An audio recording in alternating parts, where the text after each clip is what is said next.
করিম সাল্লাল্লাহু আলাইহি ওয়াসাল্লামের ইসলাম প্রচার প্রসারের সিস্টেম আল্লাহর রাসূল সাল্লাল্লাহু আলাইহি ওয়াসাল্লাম আরব জাহিলি যুগে ইসলামকে কিভাবে প্রচার প্রসার করেছিলেন, প্রচার প্রসারের সিস্টেম কি ছিল, কোরআন এবং হাদিসের আলোকে রাসূল করিম সাল্লাল্লাহু আলাইহি ওয়াসাল্লাম কিভাবে ইসলাম প্রচার প্রসার করতেন, ইনশাআল্লাহ আমি আপনাদের সামনে সেই সম্পর্কে সংক্ষিপ্ত আকারে কথা বলব। ভাইরা, বর্তমানে আমরা এমন একটি সময় পার করতেছি যে সময়টার মধ্যে মানুষ দলে দলে বিভক্ত হয়ে গিয়েছে। ঠিক না ঠিক? দলে দলে বিভক্ত। ইসলাম প্রচার প্রসার করার ক্ষেত্রেও আমরা তাই দেখতে পাচ্ছি। অথচ আমরা যদি রাসূল করিম সাল্লাল্লাহু আলাইহি ওয়াসাল্লামের সেই যুগের দিকে চলে যাই,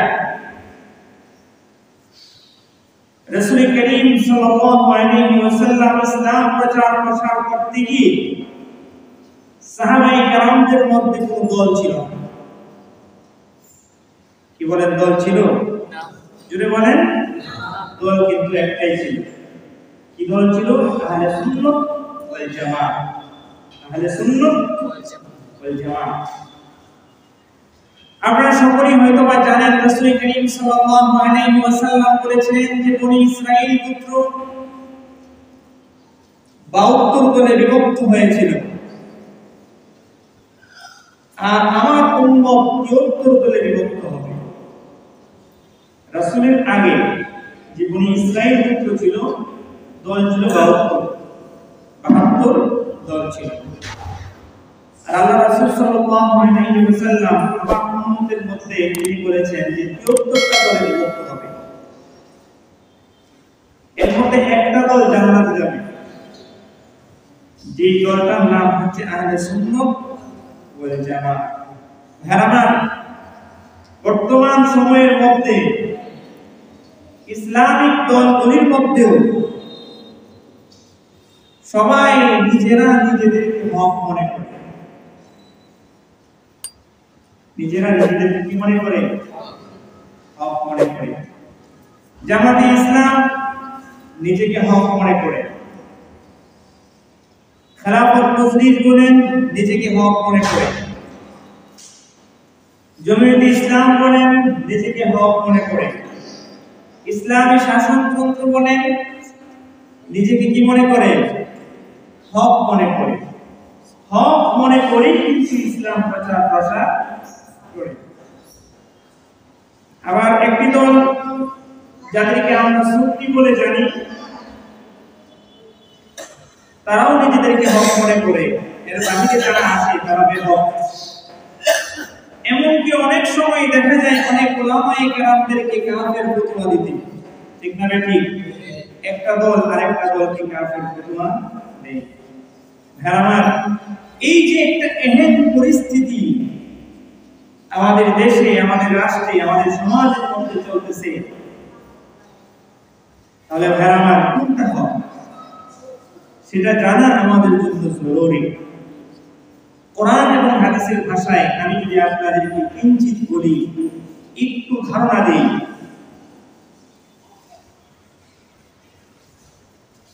আল্লাহ রাব্বুল আলামিন বলেন ইন্নাদ দীনা ইনদাল্লাহিল ইসলাম। মহান রব্বে করিমের কাছে একমাত্র গ্রহণযোগ্য ধর্মই হচ্ছে ইসলাম। ইসলাম ব্যতীত ওয়া মান ইয়াবতাগি গায়রাল ইসলামি দীনান ফালা ইউকবালা মিনহু ওয়া হুয়া ফিল আখিরাতি মিনাল খাসিরিন। ইসলাম ব্যতীত কোনো ধর্মই মহান রব্বে করিমের কাছে গ্রহণযোগ্য হবে না। এখন এই যে দলে দলে বিভক্ত আমাদের সমাজের মানুষগুলি, বিশেষ করে ইসলামী দলগুলির মধ্যে যে একটা এহেন পরিস্থিতি চলতেছে, মুসলমান যারা আছি, 5 ওয়াক্ত নামাজ পড়ি, কোরআন হাদিস সম্পর্কে বেশি একটা জ্ঞাত না, আমরা কিভাবে জীবন পরিচালনা করব? কোরআন এবং সুন্নাহ কি বলে? আমরা কিভাবে জীবন পরিচালনা করব? কোরআন এবং সুন্নাহ কি বলে? রাসূল করিম সাল্লাল্লাহু আলাইহি ওয়াসাল্লামের ইসলাম প্রচার প্রসার করার সিস্টেমটা কি ছিল?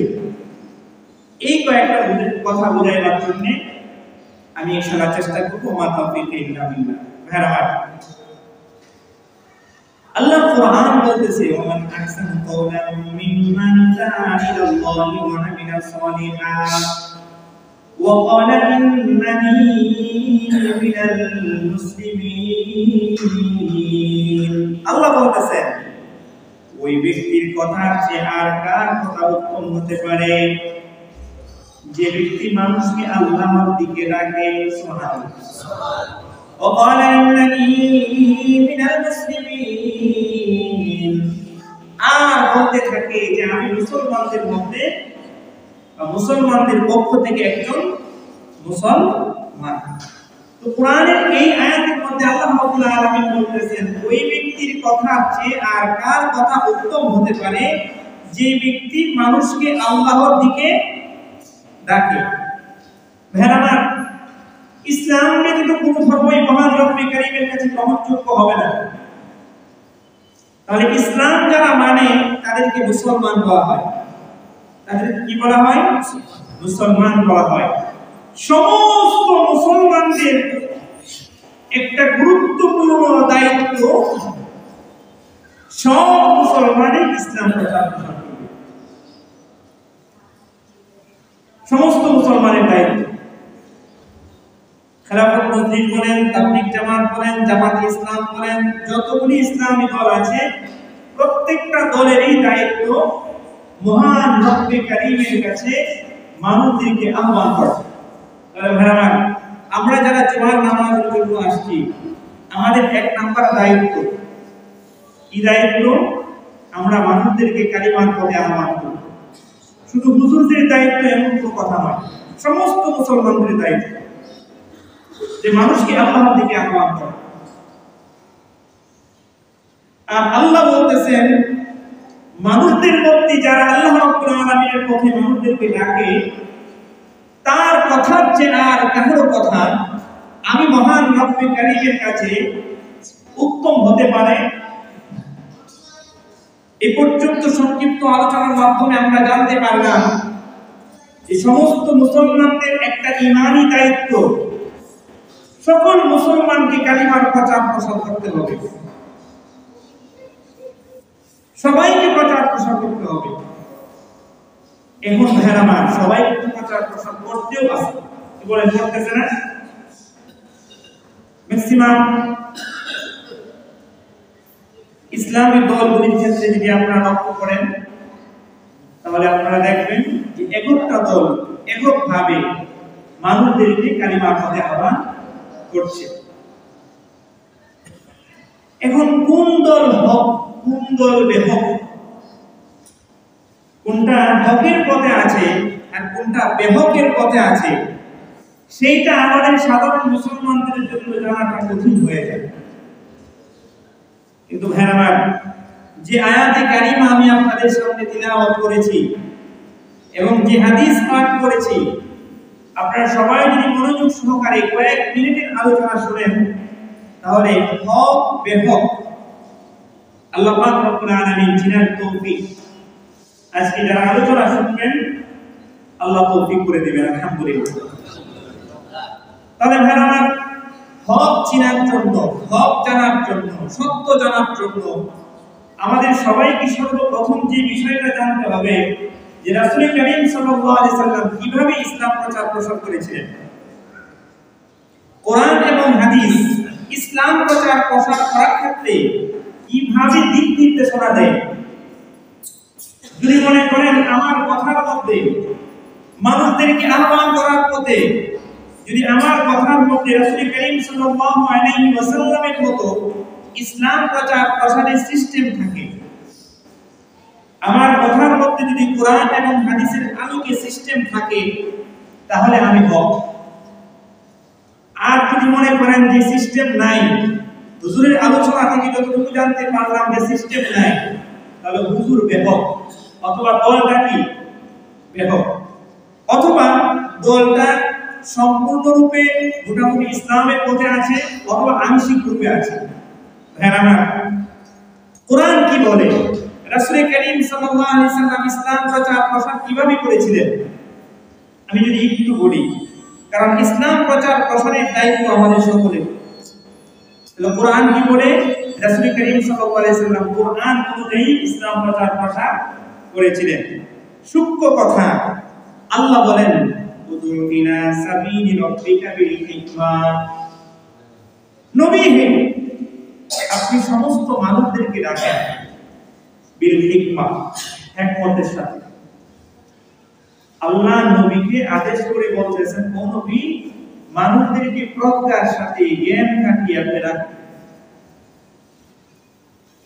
কোরআনের এই একটু আয়াতের মাধ্যমে আমরা যে বিষয়টা জানতে পারলাম, আমাদের সকল মুসলমানের উপর কালিমার প্রচার প্রসার করা, সত্যের দাওয়াত দেওয়া, এটা ঈমানি দায়িত্ব। কি বলেন? ঈমানি দায়িত্ব না? তাহলে কালিমার দাওয়াত দিতে গিয়ে সর্বপ্রথম আমাদের যে গুণ লাগবে, সেই গুণটার মধ্যে এক নাম্বার গুণ হচ্ছে হিকমত। এক নাম্বার গুণ কি? হিকমত। জোরে বলেন, এক নাম্বার গুণের নাম কি? হিকমত। হিকমত, হিকমত এর বাংলা হচ্ছে জ্ঞান, প্রজ্ঞা। জ্ঞান খাটিয়ে মানুষদেরকে ডাকা। যদি মনে করেন জামাতে ইসলামের মধ্যে হিকমত আছে, কয়েকটা গুণের মধ্যে এক নাম্বার গুণ কি? হিকমত। যদি মনে করেন তাবলীগ জামাতের মধ্যে হিকমত আছে, যদি মনে করেন ইসলামী শাসনতন্ত্রের মধ্যে অথবা অন্য কোনো দলের মধ্যে হিকমত আছে, এক নাম্বার জ্ঞান কি? হিকমত আছে। তাহলে এই ইসলাম প্রচার প্রসারে অথবা রাসূল করিম সাল্লাল্লাহু আলাইহি সাল্লাম যেভাবে ইসলাম প্রচার প্রসার করেছিলেন, যে গুণগুলি অর্জন করেছিলেন, এই গুণগুলির মধ্যে একটা গুণের মধ্যে আছে। আর একটা গুণের নাম কি? হিকমত। তাহলে আমাদেরকে যদি কালিমার দাওয়াত দিতে হয়, কারণ কালিমার দাওয়াত দেওয়াটা আমাদের জন্য ফরজ। কালিমার দাওয়াত দেওয়া কি ফরজ? শুধু হুজুরের জন্য ফরজ নয়, আপনারা যারা আসছেন সবার জন্যই ফরজ। ঈমানি দায়িত্ব। মানুষ বেঁচে থাকার জন্য খাবার যেমন ভাবে জরুরি, একটা মানুষ পরিপূর্ণ ঈমানের উপর কায়েম ও দায়েম থাকার জন্য হকের দাওয়াত দেওয়া জরুরি। তাহলে হকের দাওয়াত দিবে, কালিমার দাওয়াত দিয়ে আমি মহান রব্বি কারীমের কাছে মহান হবে, দামি হবে, আমার সান্নিধ্য অর্জন করবে। তাদের দুই নাম্বার গুণ লাগবে, ওয়াল মাউইযাতিল হাসানা।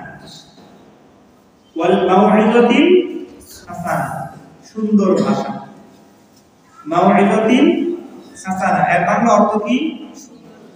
সুন্দর ভাষা। অতএব এক নাম্বার গুণের নাম হিকমত, জ্ঞান কাঠায় রাখা। দুই নাম্বার গুণ হিকমতের সাথে ওয়াল মাউইযাতিল হাসানা, উত্তম ভাষা, উত্তম আখলাক, উত্তম চরিত্রের মাধ্যমে মানুষদেরকে কালিমার দাওয়াত দিতে হবে। তাহলে এই গুণ অর্জন করা ইসলামী প্রত্যেকটা দলের জন্য ফরজ না ওয়াজিব না সুন্নাত না মুস্তাহাব? সকলের জন্য ফরজ। কালিমার দিকে মানুষকে আহ্বান করে, হিকমত নাই, এই দাওয়াতের কোনো দাম নাই। কালিমার দিকে মানুষকে আহ্বান করে, লা ইলাহা ইল্লাল্লাহর দিকে আহ্বান করে, কিন্তু ভাষার সৌন্দর্য নাই, কথার মাধ্যমে মানুষ কষ্ট পায়, মহান রব্বে কারীমের কাছে কোনো দাম নাই। তাহলে দুই নাম্বার গুণের নাম কি? ওয়াল মাউইযাতিল হাসানা, সুন্দর ভাষায় মানুষদেরকে কালিমার দাওয়াত দেওয়া। ভাইরা আমার, রাসূল করিম সাল্লাল্লাহু আলাইহি ওয়াসাল্লাম এমন একটা সময়ের মধ্যে আগমন করেছিলেন, যেই সময়টাকে আইয়ামে জাহিলিয়াতের যুগ বলা হয়, মূর্খতার যুগ বলা হয়। আপনারা আলোচনা শুনেছেন, তারা এমন একটা অন্ধকারে রূপান্তরিত হয়েছিল যে সাধারণ একটা বিষয়কে কেন্দ্র করে তারা যুদ্ধ লেগে যেত। সেই সময়টার মধ্যে রাসূল করিম সাল্লাল্লাহু আলাইহি সাল্লাম যেভাবে ইসলামের দাওয়াত দিয়েছিলেন, এর মধ্যে প্রথম গুণটাই ছিল হিকমত, জ্ঞান থাকায় দাওয়াত দিতেন। এই দলটার কাছে আমি কালিমার দাওয়াত দিই। কিভাবে দাওয়াত দেওয়া যায়, কি ভাষায় দাওয়াত দেওয়া যায়, কোন ভাষায় দাওয়াত দিলে সে গ্রহণ করবে, তার সাথে কোন ভাবে আচরণ করতে হবে, রাসূল করিম সাল্লাল্লাহু আলাইহি ওয়াসাল্লাম সেই জ্ঞান খাটিয়ে ইসলামের দাওয়াত দিতেন। এরপরে 3 নাম্বার গুণ, ইসলাম প্রচার প্রসার করার জন্য আমাদের সকলের ঈমানি দায়িত্ব, আমাদের সকলের জন্য 3 নাম্বার গুণ লাগবে। ওয়াজাদিলহুম বিল্লাতি হিয়া আহসান। ইসলাম প্রচার প্রসার করতে গিয়ে, কালিমার দাওয়াত দিতে গিয়ে হিকমতের সাথে, কালিমার দাওয়াত দিতে গিয়ে মাউইযাতিল হাসানা, সুন্দর আখলাকের সাথে, সুন্দর ভাষার মাধ্যমে। এরপরে যদি ঝগড়া লেগে যায়, ঝগড়া লেগে যায়, ইসলাম বলতেছে, কোরআন বলতেছে, তার সাথে ঝগড়া করা যাবে না। সুবহানাল্লাহ বলেন, জোরে বলেন সুবহানাল্লাহ। দেখেন কত সুন্দর মেসেজ, কত সুন্দর ইসলাম প্রচার প্রসার করার সিস্টেম আল্লাহ বাতিয়ে দিয়েছেন। যে মানুষ, তুমি কালিমার দাওয়াত দিবে, কালিমার দাওয়াত দেওয়া তোমার জন্য ফরজ। কিভাবে দাওয়াত দিবে? হিকমতের সাথে, জ্ঞান খাটায়া, প্রজ্ঞার সাথে। কিভাবে দাওয়াত দিবে? ওয়াল মাউইযাতিল হাসানা, এমন সুন্দর ভাষার মাধ্যমে দিবে যাতে করে তোমার ভাষার মাধ্যমে কেউ কষ্ট না পায়। ধরেন একটা মানুষ এমন একটা কাজের মধ্যে জড়িত, তাকে কালিমার দাওয়াত দিতে গেলেন। এখন হঠাৎ করে যদি তাকে কথা বলা হয় যে ভাই আপনি এখনই আমাদের সাথে আসেন, এখনই নামাজ পড়তে হবে, ইসলাম এটাকে এলাও করেন। ইসলাম বলে তার পরিবেশ আগে জানতে হবে, সে কোন পরিবেশে আছে, এখন কি সে আমার দাওয়াতটা গ্রহণ করবে কিনা। আর যদি আমি কথা বলি, উত্তম পন্থায় আমাকে কথা বলতে হবে। আর কথা বলার ক্ষেত্রে এমন কোনো বাড়াবাড়ি করা যাবে না যেন আমার কথা বলার মাধ্যমে সেই কষ্ট পায়, ইসলাম থেকে খারেজ হয়ে যায় বা দূরে চলে যায়। ভাই আমার, এক সাহাবী নামাজ পড়েছেন, নামাজ হয় নাই। আল্লাহ রাসূল বলছেন তোমার নামাজ অনেক সুন্দর হয়েছে। আরেকজন সাহাবী নামাজ পড়ছেন, নামাজ মোটামুটি আলহামদুলিল্লাহ অনেক হয়েছে, তাকে আবার নামাজ পড়াইছে। দুইজন সাহাবীর মধ্যে ব্যতিক্রম দেখা গেছে। যদি এর ইতিহাস তালাশ করে দেখেন যে নৌ মুসলিম প্রথম সবেমাত্র ইসলাম ধর্ম গ্রহণ করেছে, প্রথমেই যদি নামাজের ফরজিয়াত, নামাজের ওয়াজিবাতগুলি চাপিয়ে দেওয়া হয়, তাহলে সে বলবে যে ইসলাম কঠিন, ইসলাম আমি মানব না। তো রাসূল করিম সাল্লাল্লাহু আলাইহি সাল্লাম যে নৌ মুসলিম প্রথম ইসলাম গ্রহণ করেছেন, সবেমাত্র ইসলাম গ্রহণ করেছেন, তাকে বলেছেন যে তোমার নামাজ আলহামদুলিল্লাহ অনেক সুন্দর হয়েছে। কিন্তু যে ইসলামের প্রতি পরিপূর্ণ ঢুকে পড়েছে, তাকে তাকিদ করেছে যে তুমি নামাজ আবার পড়ো। রাসূল করিম সাল্লাল্লাহু আলাইহি ওয়াসাল্লামের হাদিস এবং কোরআনের এই আয়াত এটাই সাক্ষ্য বহন করে, ইসলাম প্রচার প্রসার করার ক্ষেত্রে অবশ্যই সর্বপ্রথম যে জ্ঞান আমাদের প্রয়োজন সেটা হচ্ছে হিকমত, প্রজ্ঞার সাথে জ্ঞান খাটায়া দাওয়াত দেওয়া। 2 নাম্বার, কালিমার দাওয়াত দিতে গিয়ে এমন সুন্দর ভাষা, এমন সুন্দর চরিত্রের বহিঃপ্রকাশ করা, যেই চরিত্রের বহিঃপ্রকাশ করেছিল আমাদের প্রিয় নবী হযরত মুহাম্মদ মুস্তাফা সাল্লাল্লাহু আলাইহি ওয়াসাল্লাম। আমি যদি আপনাদেরকে একটু বলি, রাসূল করিম সাল্লাল্লাহু আলাইহি ওয়াসাল্লাম যে সময়টার মধ্যে আগমন করেছিলেন, সবাই ছিল কাফের বেদি। আল্লাহর ঘরের মধ্যে 360টা মূর্তি তুলেছিল, উলঙ্গ হয়ে তারা তওয়াফ করত।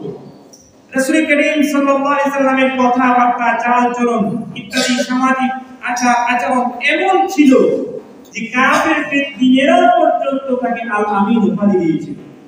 সুবহানাল্লাহ। তাহলে ইসলাম প্রচার প্রসার করার ক্ষেত্রে রাসূল করিম সাল্লাল্লাহু আলাইহি সাল্লাম যদি গোলামীর বহিঃপ্রকাশ করতেন, তাহলে সংকটময় সময়ের মধ্যে ইসলাম কিন্তু মানুষ গ্রহণ করত। এজন্য বলা হয় যে ইসলাম তরবারি দিয়ে প্রতিষ্ঠা হয় নাই, ইসলাম প্রতিষ্ঠা হয়েছে বিনয়, নম্রতা, সুন্দর আখলাকের মাধ্যমে। কিন্তু দেখা যায় আমাদের দলগুলি বা আমাদের বর্তমান সমাজের মধ্যে কিছু এমন দল আছে যারা নিজেদেরকে হক মনে করে আর কাউকে হক মনে করে না। ভাইরা, রাসূল করিম সাল্লাল্লাহু আলাইহি ওয়াসাল্লামের ইসলাম প্রচার প্রসারের সিস্টেমটা ব্যক্তি কেন্দ্রিক ছিল না, সামষ্টিক কেন্দ্রিক ছিল। আমরা ইসলাম প্রচার প্রসারটাকে ব্যক্তি কেন্দ্রিক মেনে নিয়েছি, অথচ ইসলাম এটাকে আরো সমর্থন করে না। ইসলামের ভাষায়, কোরআনের ভাষায় অবশ্যই ইসলাম প্রচার প্রসার করতে গিয়ে আমাদেরকে প্রজ্ঞা, আমাদেরকে মাউইযাতুল হাসানা, সুন্দর ভাষা অবশ্যই প্রয়োগ করতে হবে। যে মাসটি চলতেছে আপনারা সকলেই জানেন, এটা রবিউল আউয়াল একটি মাস চলতেছে। এই মাসটি আমরা রাসূল করিম সাল্লাল্লাহু আলাইহি সাল্লামের জন্মের মাস বলে পালন করে থাকি। তো আমাদের সমাজের মধ্যে, আমাদের রাষ্ট্রের মধ্যে, বিশেষ করে বাংলাদেশের মধ্যে সিরাত এবং মিলাদ দুইটা ভাষা প্রচলন আছে। সিরাতুন নবী, মিলাদুন নবী। সাধারণ মুসলমান যারা আছে তাদের ভিতরে অনেক প্রশ্ন যে আমি মিলাদুন নবী পালন করব না সিরাতুন নবী পালন করব। আমরা অনেক মানুষকে দেখেছি যারা মিলাদুন নবী পালন করে না, আর যারা মিলাদুন নবী পালন করে তাদেরকে কাফের ঘোষণা করে। এখন সিরাত কাকে বলে, মিলাদ কাকে বলে আমরা জানি না। সিরাত বলা হয় রাসূল করিম সাল্লাল্লাহু আলাইহি সাল্লামের জন্ম থেকে নিয়ে মৃত্যু পর্যন্ত বিষয়াদি নিয়ে আলোচনা করা, এটা হচ্ছে সিরাত। আর মিলাদ হচ্ছে রাসূল করিম সাল্লাল্লাহু আলাইহি ওয়াসাল্লামের জন্ম বৃত্তান্ত নিয়ে আলোচনা করা। তাহলে সিরাত মানে রাসূল করিম সাল্লাল্লাহু আলাইহি সাল্লামের জন্ম থেকে মৃত্যু পর্যন্ত বিষয় নিয়ে আলোচনা করা, আবার মিলাদ মানে শুধু জন্ম বৃত্তান্ত নিয়ে আলোচনা করা। কিন্তু আমাদের সমাজের মধ্যে একদল লোক এমন দেখা যায় যে যারা মিলাদুন নবী পালন করে তাদেরকে কাফের ফতোয়া দেয়, আবার যারা মিলাদুন নবীকে এদের সিস্টেম অনুযায়ী পালন করে না তারা তাদেরকে কাফের ঘোষণা করে। অথচ ইসলাম বলতেছে, ইসলাম প্রচার প্রসার করতে গিয়ে আল্লাহ রাব্বুল আলামিন বলতেছেন ওয়াজাদিলহুম বিল্লাতি হিয়া আহসান। তুমি সিরাতের আলোচনা করো আর মিলাদের আলোচনা করো না কেন? তুমি কালিমার দাওয়াত দেও, যে কোনো একটা দল গ্রহণ করে অথবা তুমি তোমার দল গঠন করে সকল দলের মধ্যেই হিকমত থাকবে, সকল দলের মধ্যেই মাউইজাতুল হাসানা থাকবে। এখন যদি কেউ মিলাদুন নবী পালন করে, জশ্ন জুলুস পালন করে, আনন্দ মিছিল করে, তাদেরকে যদি প্রতিহত করতে হয় কোরআন এবং হাদিসের ভাষায়, এটা যদি নাজায়েজ হয়, আপনারা হয়তো অনেকেই জানেন, তাহলে এটা সুন্দর ভাষার মাধ্যমে কিন্তু প্রতিহত করতে হবে। যদি সুন্দর ভাষার মাধ্যমে প্রতিহত না করি এটা হিতে বিপরীত হবে। রাসূল করিম সাল্লাল্লাহু আলাইহি ওয়াসাল্লামের ইসলাম প্রচার প্রসারের সিস্টেমটা যেটা ছিল, তিনি হিকমত প্রয়োগ করতেন। তিনি মুক্তাজায়ে হাল, অবস্থার চাহিদা বুঝতেন। সমাজ এখন কি চাচ্ছে, রাষ্ট্র এখন কি চাচ্ছে, রাসূল করিম সাল্লাল্লাহু আলাইহি সাল্লাম অবস্থা বুঝতেন। কিন্তু আমরা আগে পড়ে কোনো কিছুই জানি না, আমি পড়ি না, আমি এই বিষয়ের উপর জ্ঞান অর্জন করি না, আমি ফতোয়া দেই। যারা সিরাতুন নবী পালন করে, আলহামদুলিল্লাহ হক্কানি উলামায়ে কেরাম যারা আছেন তারা মিলাদুন নবীর বিরোধিতা করে না। কিন্তু মিলাদুন নবী পালন করতে গিয়ে তারা যে এমন কিছু বেদাতি কার্যকলাপ করে যেটা ইসলাম আদৌ এলাও করে না। তো এটাকে যদি প্রতিহত করতে হয় অবশ্যই আহলে হক উলামায়ে কেরামদের দায়িত্ব, এবং তারা এভাবেই পালন করে যাচ্ছেন ওয়াজাদিলহুম বিল্লাতি হিয়া আহসান, সুন্দর ভাষার মাধ্যমে, সুন্দর আখলাকের মাধ্যমে। ভাই তুমি যেভাবে পালন করতেছো আসলে এটা এইভাবে পালন করে না। কেউ যদি মিলাদুন নবী সাল্লাল্লাহু আলাইহি ওয়াসাল্লাম পালন করে, রাসূল করিম সাল্লাল্লাহু আলাইহি সাল্লাম তার মিলাদ পালন করতেন কিভাবে? তিনি সোমবারে জন্মগ্রহণ করেছিলেন। রাসূল করিম সাল্লাল্লাহু আলাইহি ওয়াসাল্লাম প্রতি সপ্তাহে সোমবার তিনি রোজা রাখতেন। সাহাবায়ে কেরাম আল্লাহ রাসূল সাল্লাল্লাহু আলাইহি সাল্লামকে জিজ্ঞাসা করলেন, নবী আপনি সোমবারে রোজা রাখেন মানে? আল্লাহ রাসূল সাল্লাল্লাহু আলাইহি ওয়াসাল্লাম বলেছেন, হে আমার সাহাবায়ে কেরাম, যে সোমবার দিনে আমার জন্মগ্রহণ হয়েছিল, এর শুকরিয়া আমি মহান রব্বে কারীমের শুকরিয়া করেছেন। সেইভাবে যদি পালন করতে চাই তাহলে অবশ্যই অবশ্যই সপ্তাহে একদিন সোমবার রোজা রাখা এটা গুরুত্বপূর্ণ সুন্নত, অনেক গুরুত্বপূর্ণ সুন্নত। কিন্তু দেখা যায় সুন্নতের বালাই নাই, বছরে একবার এই সুন্নতগুলি পালন করে। রাসূল করিম সাল্লাল্লাহু আলাইহি সাল্লামের গুরুত্বপূর্ণ সুন্নত তার মধ্যে থাকার কথা ছিল, এই সুন্নতগুলি নাই। শুধু রবিউল আউয়াল মাসে রাসূল করিম সাল্লাল্লাহু আলাইহি সাল্লাম জন্মগ্রহণ করেছিলেন, এইজন্য রবিউল আউয়াল মাসে তারা আনন্দ মিছিল করে থাকে। আদৌ কিন্তু ইসলাম এটাকে এইভাবে পছন্দ করে না। তাহলে ইসলাম প্রসার করতে গিয়ে যে কথা বলে ওয়াজাদিলহুম বিল্লাতি হিয়া আহসান, বাংলাদেশের মধ্যে যতগুলি দল আছে সকলের উপরেই যারা মুসলিম ইসলাম প্রচার প্রসার করাটা ফরজে আইন অত্যাবশ্যকীয় বিধান, তাহলে সকল দলের মধ্যে হিকমত লাগবে। আপনি যদি মনে করেন যে কোনো একটা দল এই দলটার মধ্যে হিকমত আছে, কোন একটা দল এই দলটার মধ্যে মাউইজাতুল হাসানা সুন্দর ভাষা আছে, সুন্দর আখলাক আছে, কাউকে কষ্ট দেয় না, আপনি যদি মনে করেন এই দলটার মধ্যে এমন একটা দল ওয়াজাদিলহুম বিল্লাতি হিয়া আহসান, ইসলাম প্রচার করতে গিয়ে যদি কেউ ঝগড়ায় লেগে যায় এটাকে মিটায়া দেয়, এটা কি করে দেয়? মিটায়া দেয়। তাহলে কোরআনের ভাষায় তুমি সেই দল গ্রহণ করো। এখন আমরা সাধারণ মুসলিম যারা আছে কোরআন এবং হাদিস সম্পর্কে অজ্ঞ, আমাদের সকলকে ইসলাম প্রচার প্রসার করতে হবে।